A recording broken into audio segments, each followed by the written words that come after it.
El primer que s'ha de qüestionar en aquest assumpte és per què es va constituir una entitat urbanística de conservació del sector sub 2 de Mercadona i per a què val aquesta entitat. Diu la instància presentada pels responsables de Mercadona que aquesta entitat es fa per a un millor manteniment de les obres i la seva protecció.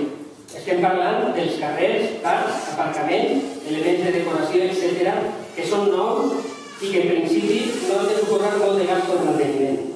El primer argument de l'equip de govern del PP és que si fem això, l'Ajuntament no assumirà els gastos de manteniment del sector.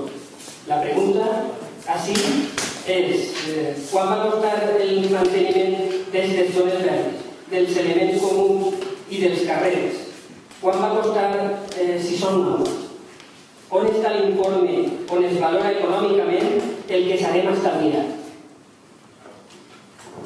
Perquè per a poder prendre una decisió, el senyor alcalde i l'equip de govern sabran poc més o menys el que ens pot costar mantindre aquesta zona del poble, no? Ho sap, senyor alcalde?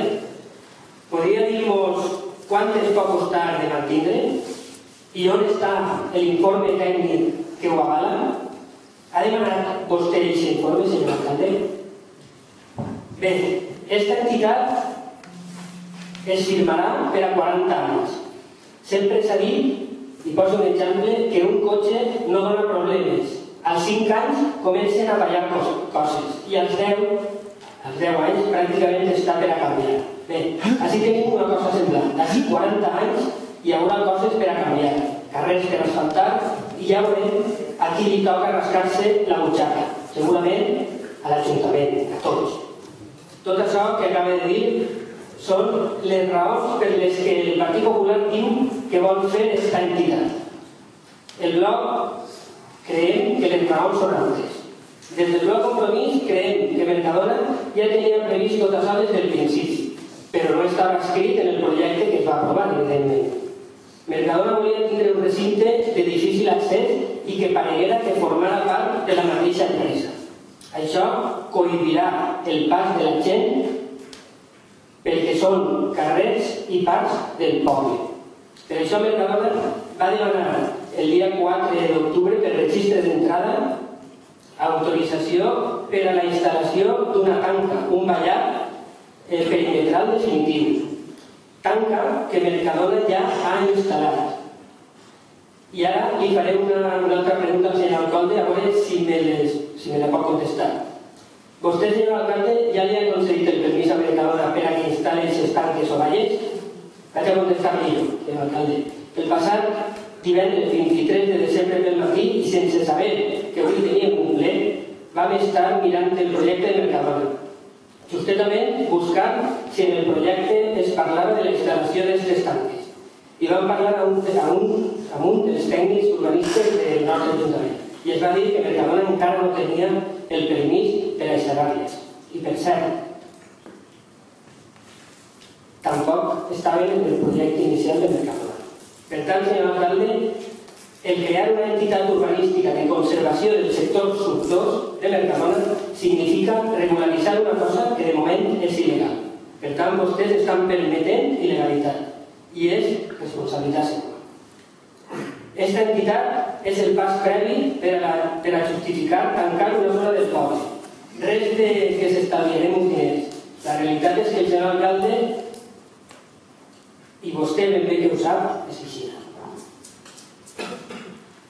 El resultat d'això és que encara que Mercadona no sigui propietària de les zones comuns del sector sub 2, la sensació que van a tindre els veïns i veïnes és que no poden accedir al recinte i que tot aquest tros és de Mercadona. Eixa és la conclusió que va aparèixer que Mercadona s'hagi apropiat d'un tros del poble sense cap compensació, almenys que coneguem. Segurament siga legal. Nosaltres anem a consultar els serveis jurídics del nostre partit per estar segurs. Però no és just. No és just que un poderós faça i desfaça pel bé dels seus interessos.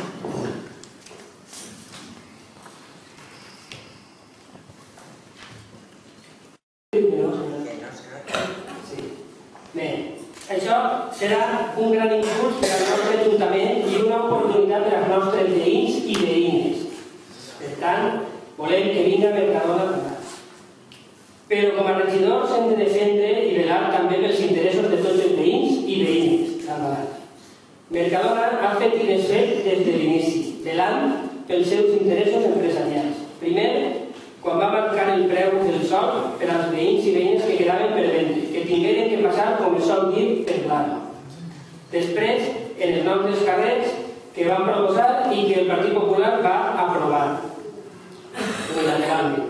I ara, com en volen un poc més, el PP cedeix per 40 anys l'ús de carrers i parcs que són públics. Amb l'excusa de que no pagarem despeses de manteniment d'aquests sectors, senyor alcalde, el poble i els veïns no són tontos.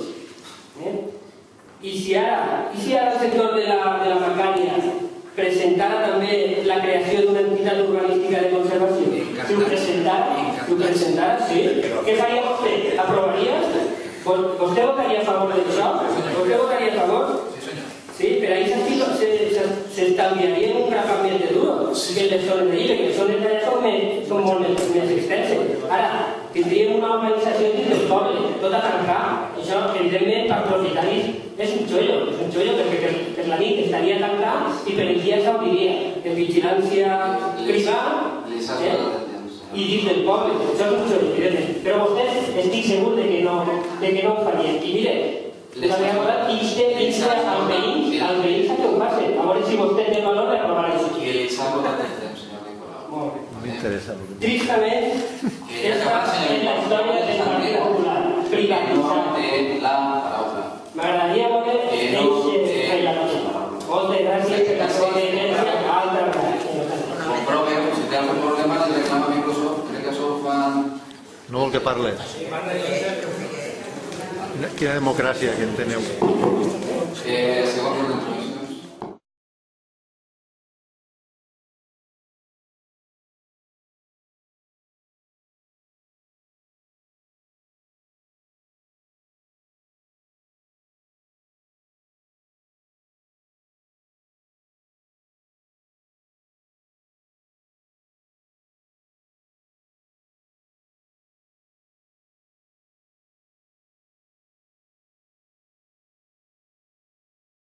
El primer que tinc que dir, el primer que tinc que manifestar, es que visto lo visto y esperado lo esperado, han pegado para regular. Una cosa es escribir en otros foros y otra cosa es venir aquí y no atreverse a decir las mentiras y barbaridades que se atreven a decir en otros sitios.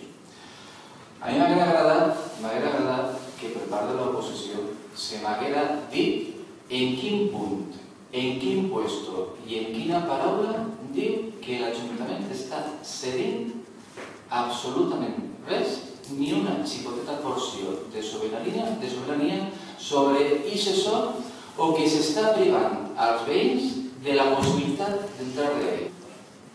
Se m'ha acusat de que s'ha fet una valla sense tindre llicència. Mira, senyor Nicolau, ahí s'està fent una valla en un programa que està en execució. En un PAI que està en execució. Qualsevol programa que estiga en execució...